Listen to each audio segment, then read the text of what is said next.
6 मार्च 1967। दूसरे पेज के मध्यांत में बात चल रही थी। बाबा कहते हैं इस देह के सारे पसारे भूल करके अपने को आत्मा समझो। देह के जो भी विस्तार हैं, जो भी पसारे पसरे हुए हैं, उन सब को बुद्धि से भूलो और सिर्फ मुझे याद करो।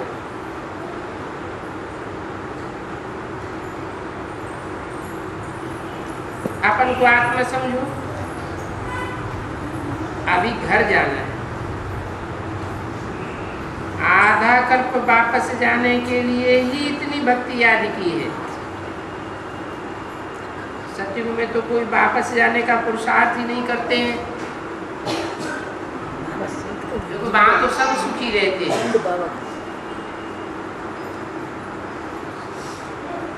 सुख ऊंची चीज है या शांति ऊंची चीज है? आत्मा क्या चाहती है? जब दुखी है तो पहले शांति चाहती है, और दुख दूर हो जाता है, शांति मिल जाती है तो सुख चाहती है। तो शांति ऊंची चीज हुई या सुख ऊंची चीज हुई? शांति ऊंची चीज हुई। लेकिन जब शांति मिल जाती है, बुखार उतर जाता है, देह का दर्द बंद हो जाता है, शांति मिल जाती है, तब आत्मा क्या चाहती है? सुख मिले। तो शांति से भी ऊंचा सुख हुआ ना। उस सुख में शांति भी समाई हुई है। किस सुख में? जो सुख परमात्मा बाप सुख दाता आकर के देते। नई दुनिया में, सत्य युग में हमको जो सुख मिलता है वो सुख और कभी भी कोई युग में नहीं मिलता।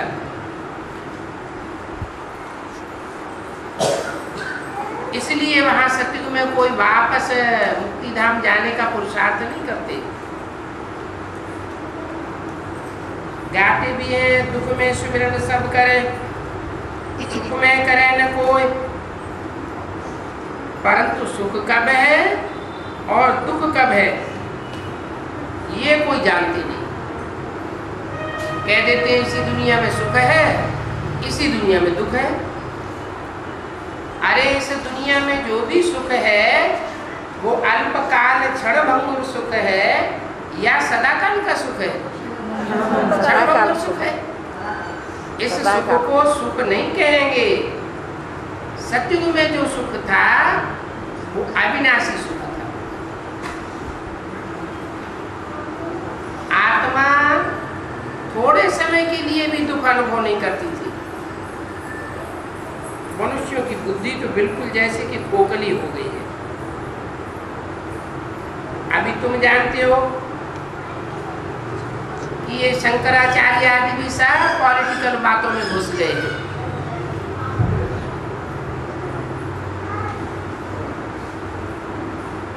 धर्म की बातें, धारणा की बातें इनकी बुद्धि में उतनी नहीं ठहरती जितनी पॉलिटिकल बातें घुसती हैं। हमारी तो पॉलिटिकल बातें सारी गुप्त हैं। तो हम भी रूहानी मिलिट्री। तुम सब शिव की शक्ति सेना हो ना। इसका भी अर्थ कोई समझ नहीं सकते कि ये कैसे शिव शक्ति सेना है। देवियों आदि की भी इतनी पूजा होती है, परंतु कोई भी उनकी बायोग्राफी को नहीं जानते कि देवियों की इतनी पूजा क्यों होती है। जिनकी पूजा करते हैं उनकी बायोग्राफी को तो जानना चाहिए। पूजा करें और उनकी जीवन कहानी को न जाने तो अंधश्रद्धा ही कहेंगे ना।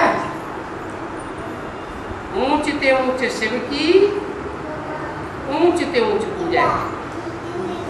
फिर ब्रह्मा विष्णु शंकर की पूजा है, फिर लक्ष्मी नारायण की, राधा की, कृष्ण के भी मंदिर है, और तो कोई के नहीं। अब देखो एक ही शिव बाबा पर कितने नाम रख करके मंदिर बना दिए।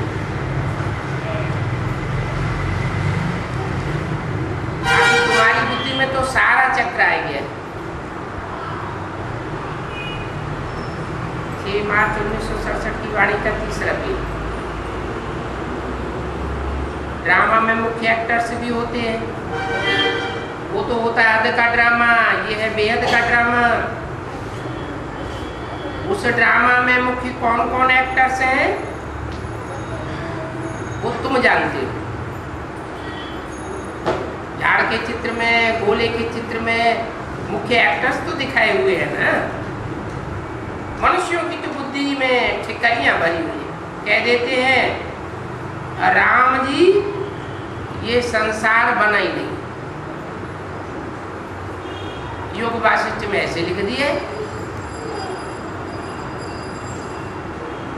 राम जी का गुरु वशिष्ठ था, वशिष्ठ ने उनको समझाया कि हे राम तुम ऐसे समझो ये संसार बना ही नहीं। अरे ये कैसे हो सकता है? शास्त्रों की टिक टिक बैठ करके लिखी। अभी बाप कहते हैं शास्त्र आदि की ये टिक टिक बंद करो। बाप कहते हैं बाप को याद करो और षष्ठ चक्र को याद करो। बाप की याद से तुम्हारे विकल्प विनाश होंगे, पाप कर्म भस्म होंगे और तुम निरोगी बनेंगे। जब तक आत्मा पर पाप कर्मों का बोझा चढ़ा हुआ है तब तक तुम निरोगी कंचन काया वाले नहीं बन सकते। जब आत्मा पर पापों का बोझा उतर जाएगा, आत्मा हल्की हो जाएगी, तो तुम्हारी आयु भी बड़ी होगी। अभी तो आयु छोटी रह गई है, इतनी छोटी रह गई, कोई बच्चे तो पेट में ही मर पड़ते हैं, जन्म भी नहीं ले पाते। अभी तुम चक्र को जानने से चक्रवर्ती राजा बने, अभी तो नरक के मालिक हो। किसके मालिक? नरक। नाम क्यों दिया नरक? है? नर माना मनुष्य ने जो किया,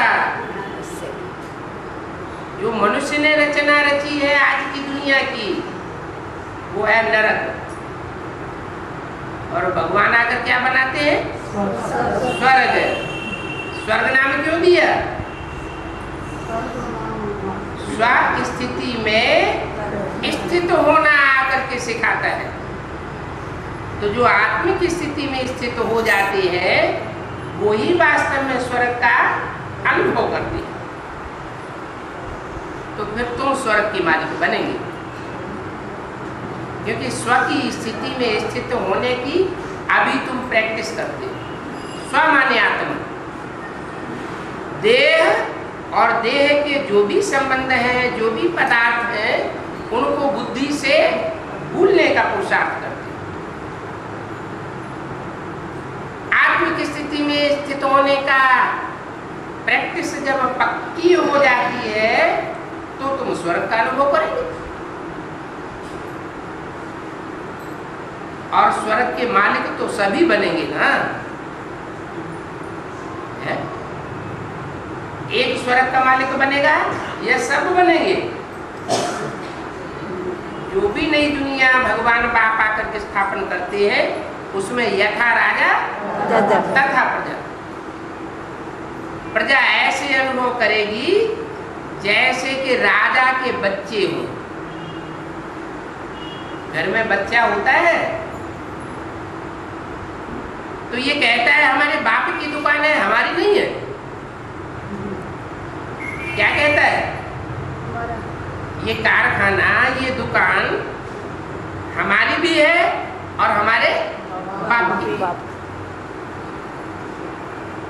तो जो भी यथा राजा तथा प्रजा, उस नई दुनिया में सब अपन को मालिक अनुभव करेंगे। प्रजा का सही अर्थ ही है बच्चा। जा माने जन्म लेने वाला, प्रजा माने प्रकृष्ट रूप से जन्म लेने वाला। तो सत्युग की जो प्रजा बनती है वो तो अभी बन रही है। जो जो जितनी सेवा करते हैं उनकी उतनी अभी प्रजा तैयार है। जिन आत्माओं की सेवा की वो जैसे कि जाके अगले जन्म में हमारे बच्चे बने। उस प्रजा में भी फिर पद होता है। जितना आप समान बनावेंगे उतना उच्च पद पावेंगे। अविनाशी ज्ञान रत्नों का दान नहीं करेंगे तो फिर रिटर्न में क्या मिलेगा? कोई साहूकार बनते हैं तो कहते हैं किसने पास्ट जन्म में जरूर अच्छे कर्म किए हैं, तो इस जन्म में आकर के साहूकार के घर में जन्म लिए, साहूकार बन गए। दान पुण्य अच्छा किया है तो साहूकार बना। अभी बच्चे जानते हैं इस रावण राज्य में तो सभी पतित हैं, इसमें कोई पावन नहीं है, पाप कर्म ही करते रहते हैं क्योंकि पतित है। पतित है तो बुद्धि भी पतित है,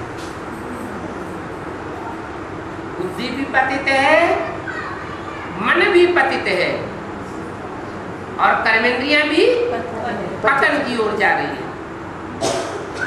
ये दुनिया सारी पापात्माओं की है। इस पापात्माओं की दुनिया में एक भी पुण्यात्मा नहीं। अभी बाप आकर के तुमको पुण्य कर्म करना सिखाते। इस दुनिया में सबसे जास्ती पापी कौन है?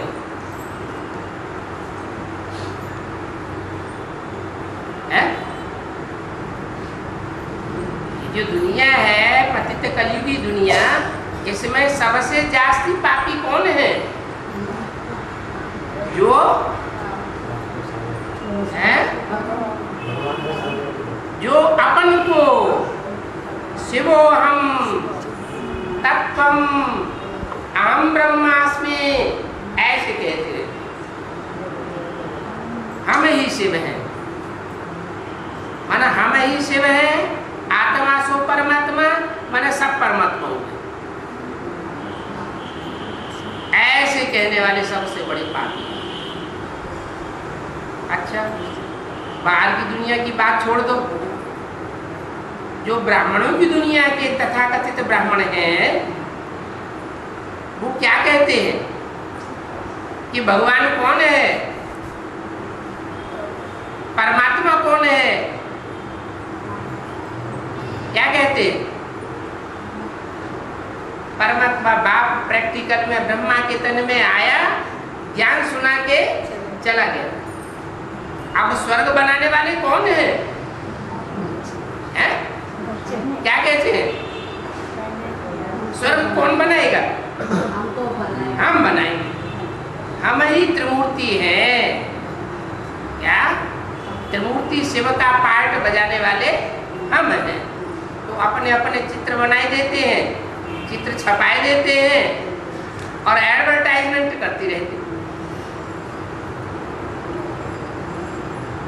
तुम जानते हो कि पुण्यात्मा कौन है और पापात्मा कौन है? पुण्यात्मा बनने वालों में सबसे बड़े पुण्यात्मा हैं ये लक्ष्मी नारायण। इन्होंने जितना पुण्य किया है उतना और किसी ने नहीं किया। क्या पुण्य किया? पुण्य माने किसी को देना, दान देना। क्या दान दिया? इन्होंने वो दान दिया है जो दुनिया में किसी के पास नहीं होता। भगवान बाप आकर के जो ज्ञान रत्न देते हैं, उन्हें ज्ञान रत्नों का दान इन लक्ष्मी नारायण ने सबसे जास्ती किया, इसलिए विश्व के मालिक बनते हैं।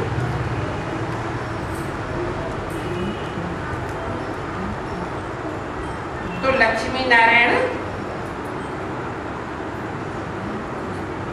देवताओं में सबसे ऊंचे। अभी तुम हो ब्राह्मण, ब्राह्मणों को भी ऊंचे रखेंगे, क्योंकि ब्राह्मण सबको ऊंचे बनाते हैं। वो लक्ष्मी नारायण तो प्रारब्ध हो गए। लक्ष्मी नारायण बनने से पहले क्या थे? ब्राह्मण थे। ये ब्रह्मा भगवान ब्राह्मण कुलभूषण भगवान की श्रीमत पर ये श्रेष्ठ कार्य कर रहे हैं। ब्रह्मा का नाम मुख्य गाया गया है। त्रिमूर्ति ब्रह्मा कहते हैं ना, भक्ति मार्ग में त्रिमूर्ति ब्रह्मा कहते हैं और ज्ञान मार्ग में त्रिमूर्ति शिव कहा जाता है। माने शिव की तीन मूर्तियां हैं। तीन मूर्तियों के द्वारा आकर के उवाच करते हैं।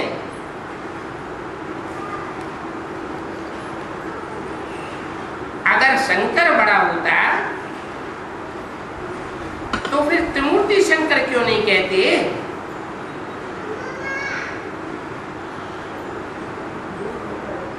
त्रिमूर्ति शिव क्यों कहते हैं?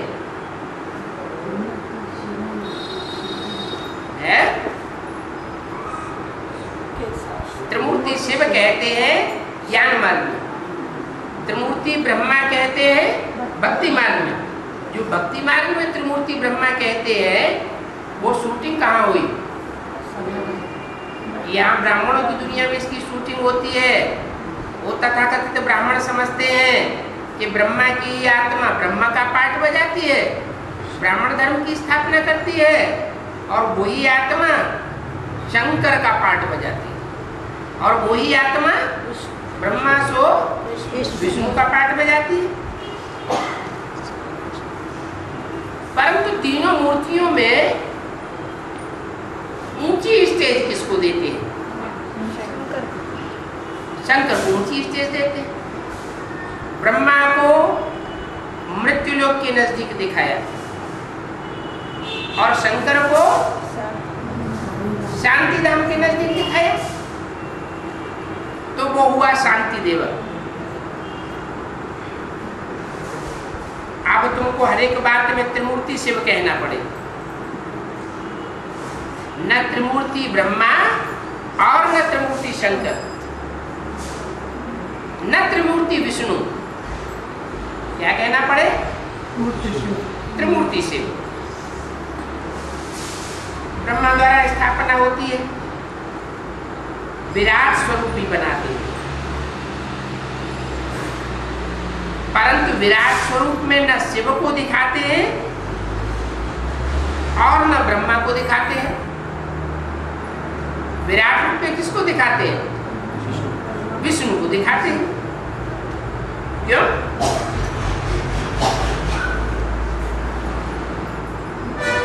क्यों ऐसा क्यों?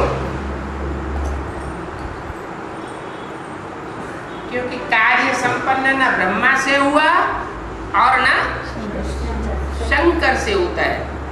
कार्य संपन्न तब होता है जब दोनों के संस्कारों का मेल होता है।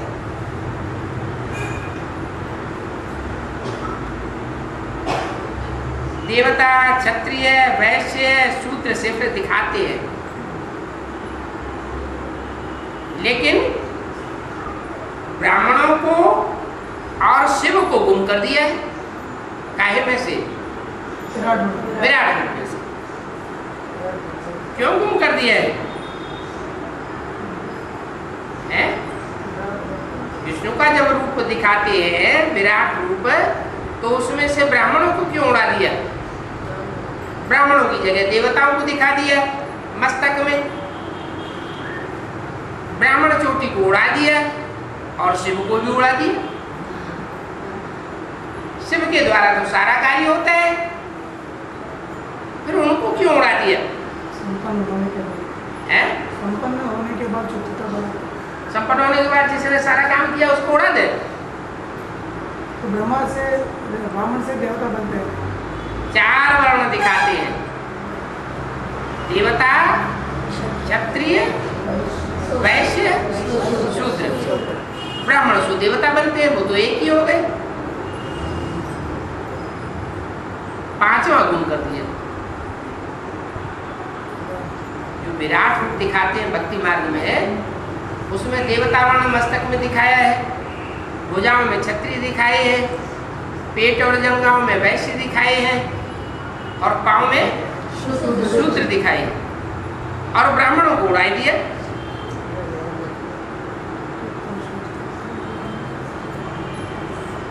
ये भी तुम बच्चों को समझाना है क्या, कि ब्राह्मणों को क्यों उड़ाई दिया है विराट रूप में से? कोई कारण होगा, क्योंकि ब्राह्मण तो एक तरह के नहीं है, अनेक प्रकार के ब्राह्मण हैं। ब्राह्मणों की 9 कुरियां गाई हुई हैं। जो पक्के संपूर्ण ब्राह्मण बनते हैं, वो ही उनमें से देवता बनते हैं। माने 9 कुरी के जो भी ब्राह्मण हैं, वो सब पक्के देवता नहीं बनते। इसलिए देवता वर्ण को दिखाया है और ब्राह्मणों को उड़ाई दिया।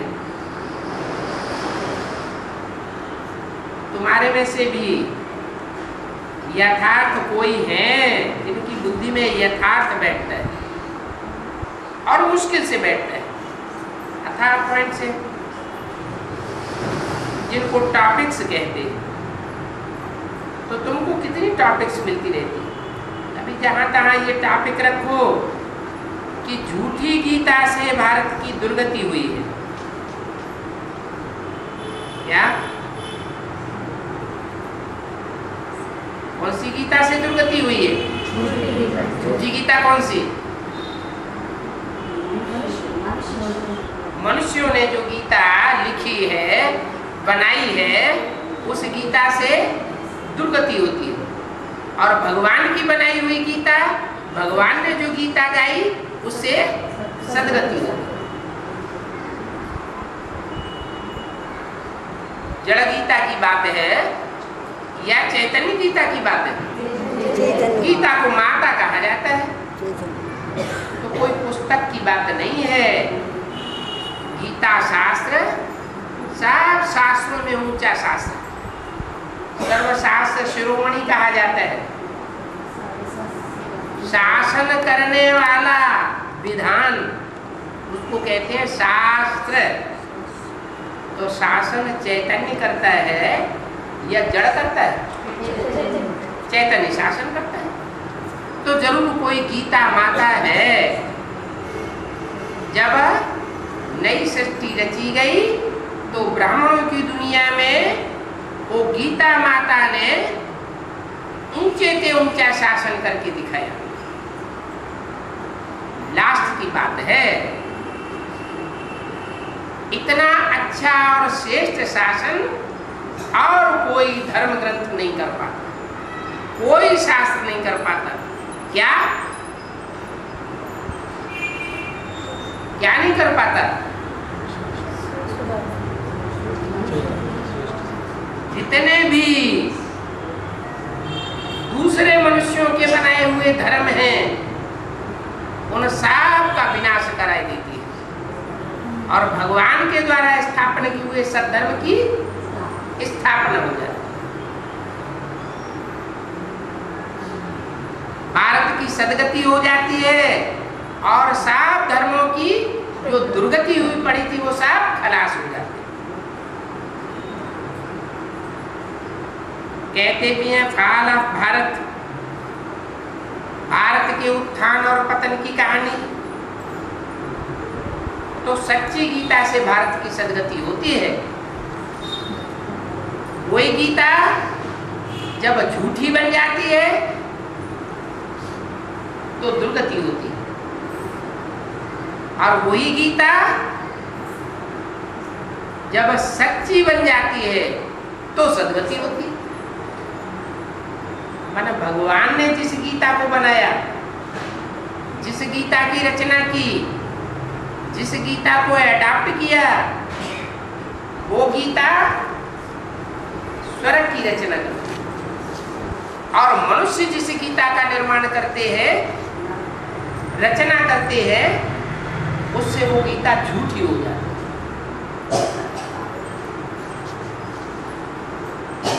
गीता को माता कहा जाता है। माताओं में सबसे बड़ी माता है क्या? गीता माता। उसको जगदम्बा कहा जाता है, जगत की अम्बा।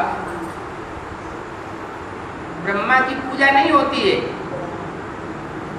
उसका भी अर्थ है बड़ी माँ। मुरली में बोला है ये ब्रह्मा ही तुम्हारी जगदम्बा है। तो दाढ़ी मूंछ वाली कैसे जगदम्बा होगी? ब्रह्मा जब शरीर छोड़ते हैं, कोई माता में प्रवेश करते हैं, तो वो पूजनीय माता जगदम्बा बनती है। कब बनती है? जब सच्ची गीता बने। उस सच्ची गीता को मनुष्य झूठी कर देते हैं। झूठी कर देते हैं तो माता की दुर्गति हो जाती है। माता की दुर्गति होती है, उसका कारण क्या हुआ? गीता में कृष्ण का नाम डाल दिया। भगवान की गाई हुई गीता, भगवान वास्तव में गीतापति भगवान, और उसकी जगह नाम डाल दिया बच्चे का, तो जुल्म हो गया। ऐसा जुल्म जब होता है तो भारत की सब माताओं का पतन हो जाता है। भारत को माता कहा जाता है। भारत पिता कहते हैं, भारत माता कहते हैं, भारत माता कहते हैं। तो एक माता ऐसी है जिसकी सदगति होती है तो सारी माताओं की, सारी दुनिया की सदगति होती है। एक माता की दुर्गति होती है तो सारी माताओं की दुर्गति हो जाती है। शहर भी एक ही है। जो परिस्थान भी बनता है और कब्रिस्तान भी बनता है। कब्रिस्तान बनता है तो दुर्गति हो जाती है, परिस्थान बनता है तो सदगति हो जाती है। वो कौन सा शहर है? दिल्ली।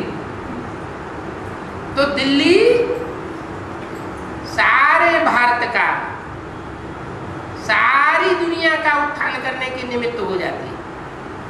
पतन करने का भी निमित्त दिल्ली और उत्थान करने का भी निमित्त। एक के पतित बनने से सब पतित, और एक के पावन बनने से सब पावन हो जाते। तो अभी जहां तक ये टॉपिक रखनी चाहिए, सच्ची गीता से सदगति और झूठी गीता से दुर्गति। झूठी और सच्ची क्या?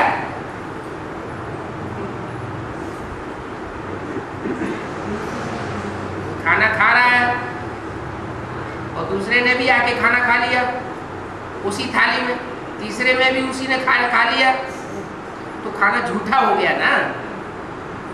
तो ऐसे ही झूठी गीता और सच्ची गीता, बाप आकर के सच्ची गीता बनाते और मनुष्य उसको झूठी गीता बनाते।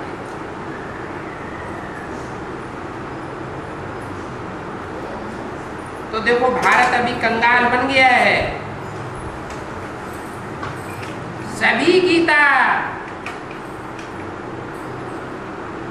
सुनते तो हैं, लेकिन ये नहीं जानते कि हम जो गीता सुनते हैं वो सच्ची गीता है या झूठी गीता है। कहते हैं भगवान ने गीता सुनाई। भगवान कौन? कहते हैं कृष्ण भगवान। अरे कृष्ण भगवान है या कृष्ण 16 कला संपूर्ण देवता है? भगवान कलाओं में नहीं बांधा जाता। भगवान तो ज्ञान सूर्य है। सूर्य को कलाओं में बांधा जाता है क्या? चंद्रमा को कला में बांधा जाता है। चंद्रमा देवता है सूर्य तो परमात्मा है, तो सूर्य कलाओं में नहीं बांधा जाता।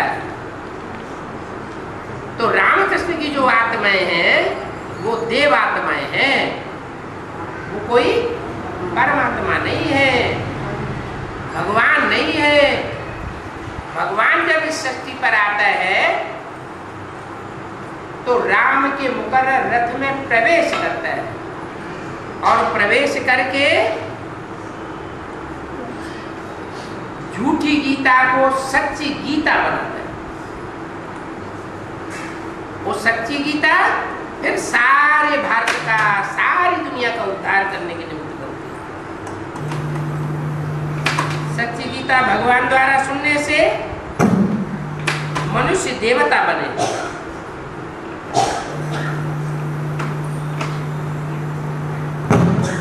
क्या झूठी गीता मनुष्यों के द्वारा सुनने से मनुष्य राक्षस बन गए और सच्ची गीता भगवान द्वारा सुनने से मनुष्य देवता बन गए। अभी ब्राह्मणों की दुनिया में वो गीता माता सच्ची है या झूठी है? किस रूप में है?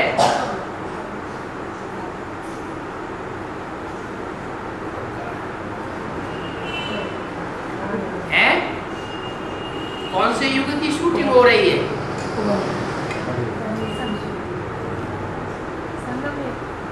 संगम युग में कौन से युग की शूटिंग हो रही है? कौन से युग की रिहर्सल हो रही है? अभी कलयुग की शूटिंग हो रही है। तो कलयुग में गीता सच्ची होती है या झूठी बन जाती है? झूठी बन जाती है। तो ब्राह्मणों की संगम युग की दुनिया में भी जो चैतन्य गीता होगी वो रावण की जेल में होगी या राम के कंट्रोल में होगी? रावण की जेल में आ जाती है। ऐसे रावण की जेल में आई हुई गीता झूठी गीता हो जाती। इस समय गीता पूरी दुर्गति को पाई हुई, गीता को पूरा ही खंडन कर दिया है। ऐसी खंडित की हुई गीता को भगवान बाप आकर के फिर अखंड गीता बनाते, सच्ची गीता बनाते हैं। अभी भगवान बाप आकर के भारत को कंगाल होने से बचाते हैं, सरताज बनाते हैं, विश्व का मालिक बनाते हैं। तो देखो ये टॉपिक कितनी अच्छी है, परंतु इसे समझाने की अकल चाहिए। अभी सच्ची गीता बनानी चाहिए, बनी नहीं है झूठी गीता। मनुष्यों के हाथ में है झूठी गीता, भगवान के हाथ में वही गीता आती है तो सच्ची गीता। यज्ञ के आदि में भी वही संस्कृत की गीता के अल्फाबेट सुनाते थे। तो उस समय क्या हुई? सच्ची गीता बनी। उससे कराची में स्वर्ग की शूटिंग का सैंपल तैयार हो गया। हिंदुस्तान पाकिस्तान के बीच खून की नदियां बह रही थी, नरक का नजारा था और समंदर के किनारे एक महल में वो 300-400 कन्याएं माताएं भगवान की रहबरी में खूब आनंद से रहे पड़े थे। तो नरक की दुनिया के बीच स्वर्ग का नजारा सामने आ गया। वो तो छोटा रूप था, सैंपल रूप था, आदि का स्वरूप था। अभी अंत में सारी दुनिया नरक बनी हुई पड़ी होगी और उसके बीच स्वर्ग का छोटा सा नजारा सारी दुनिया के सामने प्रत्यक्ष होगा। इसलिए मुसलमान भी इसी समय की यादगार में गाएंगे जन्नत, क्रिश्चियन लोग भी इसी समय की यादगार में गाएंगे पैराडाइज, और हिंदू लोग कहते हैं बैकुंठ। कब की यादगार है? अभी जो नई दुनिया स्थापन होने वाली है, नरक की दुनिया के बीच स्वर्ग का नजारा बनने वाला है, उसका सारी दुनिया गीत गाएगी, अनुभव भी करेगी। अगर अनुभव न किया होता तो मुसलमानों के और क्रिश्चियंस के धर्म ग्रंथों में पैराडाइज और जन्नत का नाम ना आया।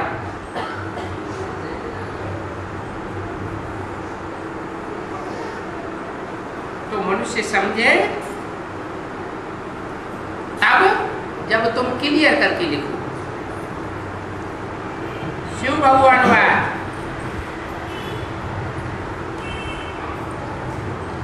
कृष्ण भगवानवाद से दुर्गति होती है और शिव भगवानवाद से सदगति होती है? क्या बात हुई? ब्राह्मणों की दुनिया में क्या हो रहा है?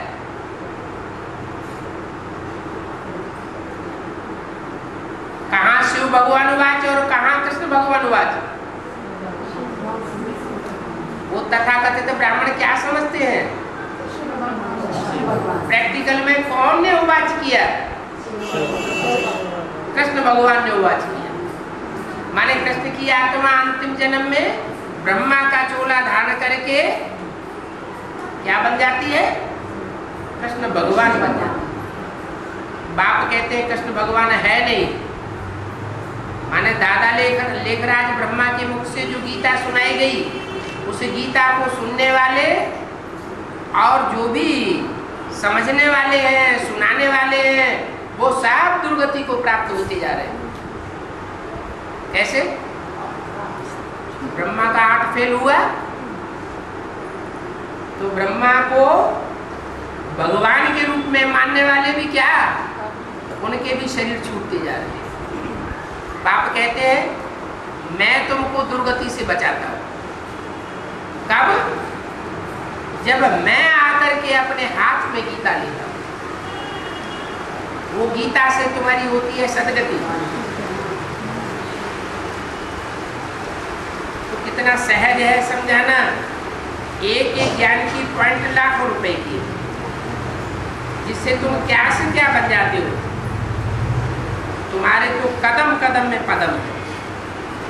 इसलिए देवताओं को भी पदम का फूल दिखाते।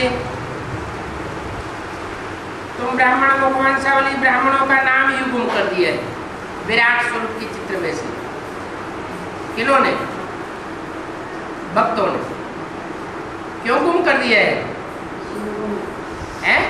ये गुम करने की शूटिंग कब से होती आई? यज्ञ के आदि से ही जो सूर्यवंशी ब्राह्मण थे उनको यज्ञ से गुम कर दिया, और जो दूसरे दूसरे धर्म के ब्राह्मण थे, दूसरे धर्मों से कन्वर्ट होकर के आने वाले कच्चे ब्राह्मण थे, वो उनसे यज्ञ चलता रहा। यज्ञ के आदि में ही राम और राम के फॉलोअर्स आत्माएं जो सूर्यवंशी थी वो सब चली गई, सब गुम हो गई। अभी वही आत्माएं अंत में फिर प्रत्यक्ष होती है। तो तुम ब्राह्मण वंशावली ब्राह्मणों का नाम उन्होंने तो गुम कर दिया भक्ति मार्ग वालों ने, और भगवान तुम्हारा नाम बाला करते हैं। तुम्हारा नाम ही बाला होना है। वो ब्राह्मण लोग कक्ष में कुरम रखते हैं, उनकी गोद में चमड़ी रखी हुई है। कौन सी गोद में? बुद्धि रूपी गोद में वो चमड़ी को रखते हैं। क्या बाबा कहते थे ब्रह्मा का चित्र नहीं रखना है, और वो क्या करते? ब्रह्मा तो गोरा चिट्टा था ना, तो उसी का चित्र रखा। तो कच्छ में उनके कुरुम है। कुरुम माना चमड़ा, और तुम्हारे कच्छ में कुर्म नहीं है। तुम्हारे कच्छ में श्रेष्ठ कर्म भरे हुए, जो भगवान आकर के श्रेष्ठ कर्म सिखाते हैं। अभी तुम हो सच्चे ब्राह्मण। क्यों? तुम सच्चे ब्राह्मण क्यों हो?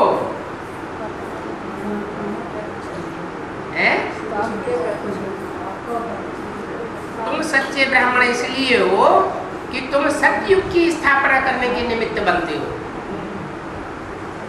और वो वो सतयुग की स्थापना करने के निमित्त नहीं बनते, इसलिए शरीर छोड़ जाएंगे और परम धाम वापस चले जाएंगे। तो तुम हो सच्चे ब्राह्मण और वो है नंबरवार झूठे ब्राह्मण, कच्चे ब्राह्मण। वो कच्चे ब्राह्मण सो सतयुग में जाकर के कम जन्म लेने वाले कच्चे देवता बने। वो कच्चे देवताएं ही द्वापर युग से दूसरे दूसरे धर्मों में कन्वर्ट होते रहेंगे और भारतवासियों को धोखा देते रहेंगे।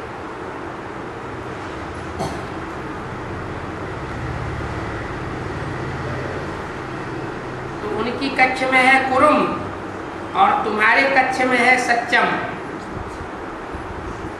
क्या तुम्हारी बुद्धि रूपी जो गोद है उसमें सच्चाई भरी हुई है और उनकी गोद में चमड़ी भरी हुई है। वो चमड़ी को देखने वाले हैं, इसलिए देवभान में रह करके शरीर छोड़ते हैं, इसलिए उनके जन्म कम हो जाते हैं। और तुम देवभान को त्याग देते हो, आत्मा बन करके शरीर छोड़ते हो, इसलिए तुम्हारे पूरे 84 जन्म होते हैं। तुम ऑलराउंड पार्ट बजाते हो और वो अधूरा अधूरा ऐसा रंगमंच पर पार्ट बजाते हो।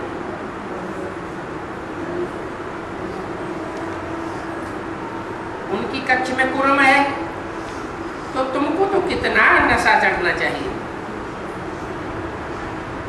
क्या नशा चढ़ना चाहिए कि हम भगवान की श्रीमत पर इस दुनिया को स्वर्ग बनाए रहे हैं। उन गुरुओं ने इस दुनिया को नरक बनाया अपनी मनमत और मनुष्यों की मत पर चल करके, और तुम स्वर्ग बनाते हो। अभी हमको बाप राजयोग सिखाए नहीं। तुम्हारे पास कोई पुस्तक आदि नहीं है क्या? ये ईश्वर का ज्ञान पुस्तकों में बंधने वाला नहीं है। वो मनुष्यों का ज्ञान तो पुस्तकों में बांधा जाता है। ये ज्ञान तो इतना विस्तार वाला है कि सारे समंदर को स्याही बनाओ और सारे जंगल की कलम बनाओ तो भी ये ज्ञान कभी पूरा होने वाला नहीं। इतना विस्तार होता है इसका। माना पुस्तकीय ज्ञान जो है वो लिमिट में बांधा हुआ है, और जो ईश्वरीय ज्ञान है वो अनलिमिटेड है। तुमसे कोई प्रश्न पूछेगा तो तुम कोई शास्त्र या पुस्तक रेफर करके नहीं बता रही, तुम डायरेक्ट बता देंगे, डायरेक्ट उसके प्रश्न का जवाब देंगे। ऐसे नहीं कि पुस्तकों में से देख करके बता देंगे। तुम्हारा ज्ञान पुस्तकी कीड़ा बनना नहीं सिखाता है, पुस्तकों में बांधा हुआ ज्ञान नहीं। बाबा कितना सिंपल है, सारी बातें समझाएगी। अबलाएं, उपजाएं, गणिकाएं, बूढ़ी बूढ़ी माताएं, वो भी इस ज्ञान को समझ जाती है। तो ज्ञान सहज हुआ ना। इस ज्ञान में सबसे सिंपल समझाना है वैद्य। वो ब्राह्मण लोग तो बैज ऊपर जेब में लटकाते हैं, और तुम्हारी बुद्धि रूपी पॉकेट में पड़ा हुआ है वो बैज। कौन सा बैज? जिसमें एक तरफ त्रिमूर्ति और दूसरी तरफ वर्षा लक्ष्मी नारायण। तुम किसी को समझावेंगे तो अपनी बुद्धि रूपी पॉकेट में से वो तीनों चित्र निकालेंगे, तीनों मूर्तियों को निकालेंगे और उसकी बुद्धि में डालेंगे समझाने के लिए कि देखो ये ब्रह्मा का पार्ट है, ये विष्णु का पार्ट है और ये शंकर का पार्ट है।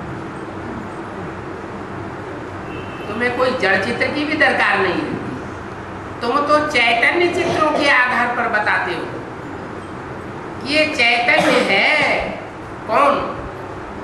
तीन मूर्तियां, जिन तीन मूर्तियों की यादगार में हमारा झंडा बनाया गया। झंडे में तीन कपड़े दिखाए गए। नीचे का कपड़ा हरा कपड़ा,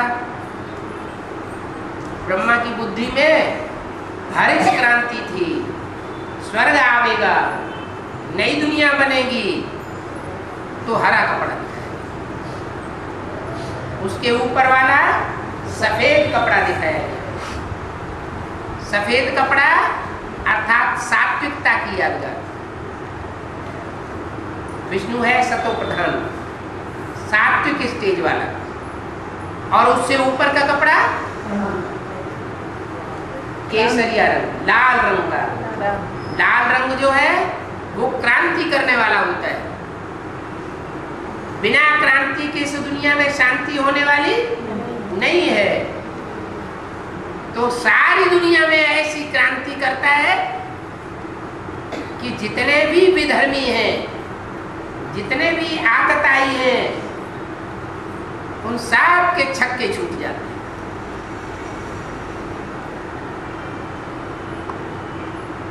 सब हौल दिल होकर के इस दुनिया को छोड़ देते हैं और परम धाम वापस चले जाते हैं, और विश्व की बादशाही विष्णु को मिल जाती है। तो त्रिमूर्ति का जो चित्र है बैज में, वो समझाने का बड़ा सिंपल है। सारी गीता उस त्रिमूर्ति के बैज में आ जाती है, और सेकंड में सारी गीता समझाई जा सकती है। क्या कैसे समझावेंगे कि ये गीता माता है सर्वशास्त्र शिरोमणि। जितने भी शासन करने वाले विधान हैं, चाहे चैतन्य है चाहे जड़ है, जैसे कुरान, जैसे बाइबल, जैसे गुरु ग्रंथ साहब, धम्मपद, उन सब के मुकाबले गीता सर्वशास्त्र शिरोमणि, सब शास्त्रों में ऊंची स्टेज वाली है, सब का माई बाप है। तो वो गीता कौन है? वो चैतन्य में गीता ये है। तुम समझा सकते हो। वो तो गीता का खंडन कर देते हैं। कौन? दुनियावी मनुष्य। और तुम गीता का मंडन करते हो। तुम गीता की महिमा करेंगे और वो गीता की थू थू थैया करते हैं। वो ग्लानि करते हैं, वो खंडन करते हैं, और तुम मंडन करते हो। तुम सेकंड में इस बैच पर सारी गीता समझा सकते हो। सेकंड में कोई को भी समझा सकते हो। समझाओ, ये तुम्हारा बाप है और ये तुम्हारी माँ है। कौन? गीता माता का चित्र सामने रखो। ये तुम्हारा माँ है और ये तुम्हारा बाप है। दोनों चित्र क्लियर कर दिए। इनको याद करने से तुम्हारे पाप सारे ही भस्म हो जाएंगे और तुम नई दुनिया में विष्णु देवता जैसे बन जाते। विष्णु माना पति पत्नी दोनों के संस्कार मिलकर के एक हो जाए, जैसे विष्णु बन गया। पति की दो भुजाएं, पत्नी की दो भुजाएं, दोनों को इकट्ठा कर दो, चार भुजा वाला विष्णु बन गया। ठक ठाए झगड़ा टंटा हो न सके। तो सतयुग में होते हैं विष्णु स्वरूप देवता, और कलयुग में घर घर में झगड़ा। कोई पति पत्नी ऐसे नहीं होंगे जिनकी मनसा से, वाचा से, कर्मणा से झगड़ा न होता हो। तो कलयुग में ये झूठी गीता का प्रताप हो जाता है। झूठी झूठी गीता से ऐसी दुर्गति होती है और सच्ची गीता से एक एक घर में सदगति हो जाती है। तुम ट्रेन में जाते हो या चलते हो फिरते हो, कोई भी मिले, बोलो हम आपको ईश्वरीय सौगात देते हैं। क्या सौगात देते हैं? ये त्रिमूर्ति बैग है हमारे पास, हमारी बुद्ध रूपी पॉकेट में ये बैग पड़ा हुआ है, ये हम तुमको देते हैं। इसको तुम भी अपनी बुद्ध रूपी पॉकेट में डाल कर रखो। तुम्हारी बुद्ध रूपी पॉकेट में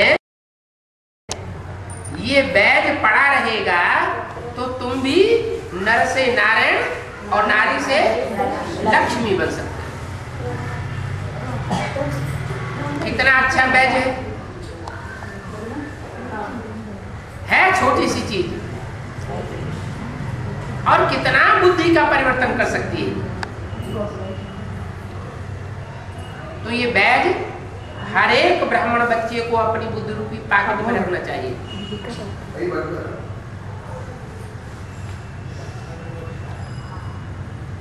अभी जिनकी बुद्धि में ये बैठ जाएगा त्रिमूर्ति का ज्ञान, उनको नई दुनिया की बादशाही मिल जाती। जिनकी बुद्धि में ये तीनों मूर्तियां चैतन्य में नहीं बैठ सकेंगी, तो उनको नई दुनिया की बादशाही नहीं मिल सकती। भगवान को पहचाना माने सब कुछ जाना। भगवान तीन मूर्तियों के द्वारा प्रत्यक्ष होता है, ब्रह्मा, विष्णु और शंकर। तो तीनों ही प्रैक्टिकल पार्ट बजाने वाली मूर्तियां इस संसार में अभी मौजूद हैं, लेकिन साधारण चोले में है। मनुष्यों की बनाई हुई गीता में भी ये बात लिखी हुई है। मुझे साधारण तन में आए हुए भगवान को मूढ़मती लोग नहीं पहचान पाते। वो तीनों मूर्तियों के द्वारा इस संसार रूपी जंगल में ज्ञान की वो दहाड़ मारी जाती है कि तीनों मूर्तियों को तीन शेरों के रूप में दिखाया जाता है।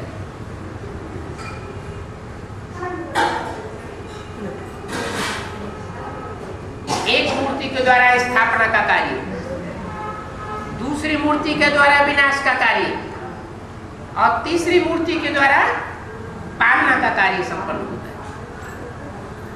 अभी पालना होने वाली है, अभी विनाश भी होने वाला है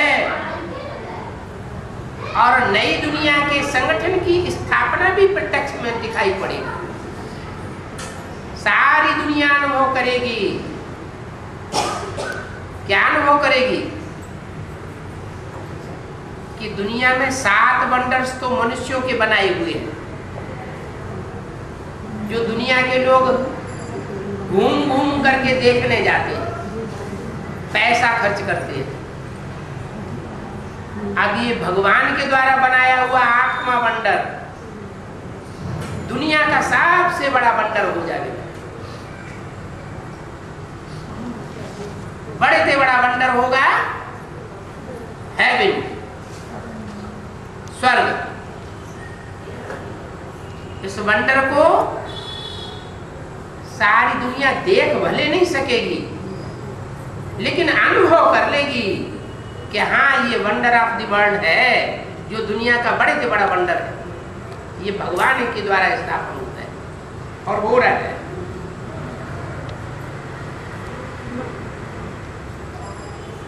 तो ट्रेन में चलते फिरते कहीं भी तुम ये ईश्वरीय सौगात दे सकते हो। तुम इसको अच्छी रीति समझेंगे तो दूसरों को समझा सकेंगे, दूसरों की बुद्धि में भी बैठेगा। ये त्रिमूर्तियों का ज्ञान हमारी बुद्धि में बैठा तो हम यह लक्ष्मी नारायण जैसे बन सकते हैं। क्योंकि कृष्णपुरी में तो सब जाना चाहते, क्रिश्चियंस भी कृष्ण को लॉर्ड कृष्ण कह करके पुकारते हैं। इस पढ़ाई से ये कृष्ण जैसे पद पाए सकते हैं। पढ़ाई से राजाई स्थापन होती है। ये पढ़ाई दुनिया में और कोई नहीं पढ़ा सकता, न पढ़ाई है। वो पढ़ाइयाँ पढ़ाते हैं मनुष्य, तो डॉक्टर बनाते हैं, इंजीनियर बनाते हैं, टीचर बनाते हैं, वकील बनाते हैं, जज बनाते हैं, वो भी एक जन्म के लिए। और भगवान जो पढ़ाई पढ़ाते हैं, वो पढ़ाई पढ़ने वाले क्या बनते हैं? राजा बनते हैं। और एक जन्म के राजा नहीं, अनेक जन्मों के राजा बनते हैं। हिस्ट्री में देश देशांतर में कितने छोटे बड़े राजा हुए, सैकड़ों की तादाद में राजाएं हुए। इन राजाओं को राजाई करना किसने सिखाया? कब सिखाया? क्या राजाई के कोई कॉलेज खुले थे? मनुष्यों ने तो राजाई करना नहीं सिखाया। मनुष्य जो सिखाते हैं वो नौकर बनना सिखाते हैं, गधाई करना सिखाते हैं। और भगवान बाप आकर क्या सिखाते हैं? राजाई सिखाते। ये राजाई की पढ़ाई राजयोग द्वारा संभव है। और ये राजयोग भारत का प्राचीन राजयोग बहुत प्रसिद्ध है। सारी दुनिया के लोग जानते हैं कि भारत में कभी प्राचीन राजयोग की पढ़ाई पढ़ाई जाती थी। अभी वही पढ़ाई पढ़ाने के लिए भगवान बाप फिर आया। पढ़ाई से राजा स्थापन होती है। और जितने भी धर्म स्थापक हुए हैं, वो कोई भी आकर के राजा ही स्थापन नहीं करते हैं। क्या वो क्या करते हैं? अपने धर्म, वो अपने अपने धर्म की स्थापना करते हैं। धर्म की स्थापना कर दी, बस राजा की स्थापना नहीं हुई। फिर जब उनकी संख्या बहुत बढ़ जाती है, 200-400 साल के बाद फिर राजा की स्थापना होती है उनके धर्मों में। वो राजाई स्थापन करने के लिए भी अनजान में ही जो सारे विश्व का मानवीय सृष्टि का पिता गाया हुआ है, वो पिता निमित्त बनता है। हर धर्म की आत्माओं को राजाई देने के लिए वो निमित्त बना हुआ है। क्योंकि संगम युग में भगवान शिव बाप आकर उसी व्यक्तित्व के द्वारा इस सृष्टि पर राजाई की स्थापना करके जाते हैं। उसमें राजाई के संस्कार भर जाते हैं। इतने संस्कार भरते हैं कि स्वयं तो राजा बनता ही है, महाराजा बनता ही है, लेकिन सारी सृष्टि की, सारे मनुष्य मात्र की जनरेशन को टाइम टू टाइम उनकी डायनेस्टी आकर के स्थापन करता है। तो धर्म पिताएं सिर्फ धर्म की स्थापना करते हैं और भगवान बाप आकर के राजाई की स्थापना। वो राजाई की स्थापना ऐसे नहीं कि संगम युग में ही आकर के करते हैं। संगम युग में तो शिव सुप्रीम सोल राम के मुकर्रर रथ में आकर के राजाई की स्थापना करते हैं। लेकिन राम के मुकर्रर रथ में जो संस्कार भर जाते हैं राजाई के, राजाई के संस्कार वो आत्मा अपने साथ ले जाती है और जन्म जन्मांतर द्वापर युग से दूसरे दूसरे धर्मों को राजाई देने के निमित्त बनती है, क्योंकि वो भी मनुष्य सृष्टि का पिता है। तो मनुष्य सृष्टि का पिता होगा तो अपने बच्चों को वर्षा जरूर देता। कौन सा वर्षा देता है? राजाई का वर्षा। शिव आकर के देवता धर्म की राजाई की वर्षा देते हैं, और शिव जिसमें मुकर्रर रूप से प्रवेश करता है उस राम वाले व्यक्तित्व के द्वारा सब धर्म की मनुष्य आत्माओं को जन्म जन्मांतर की राजाई का वर्षा मिलता है। तो इस पढ़ाई से राजाई स्थापन हो रही है, ऐसे नहीं सत्युग त्रेता की देवता धर्म की राजाई स्थापन हो रही है। हर धर्म की राजाई अभी स्थापन हो रही है, और धर्म स्थापक कोई राजा है तो बनाते नहीं है। तुम जानते हो हम राजयोग सिखाते हैं 21 जन्मों के लिए। कौन कौन सिखाते हैं 21 जन्मों के लिए? हैं? शिव बाप राम के तन में आकर के 21 जन्मों की राजाई करना सिखाते हैं। फिर 63 जन्मों में राजाई कहां से आती है?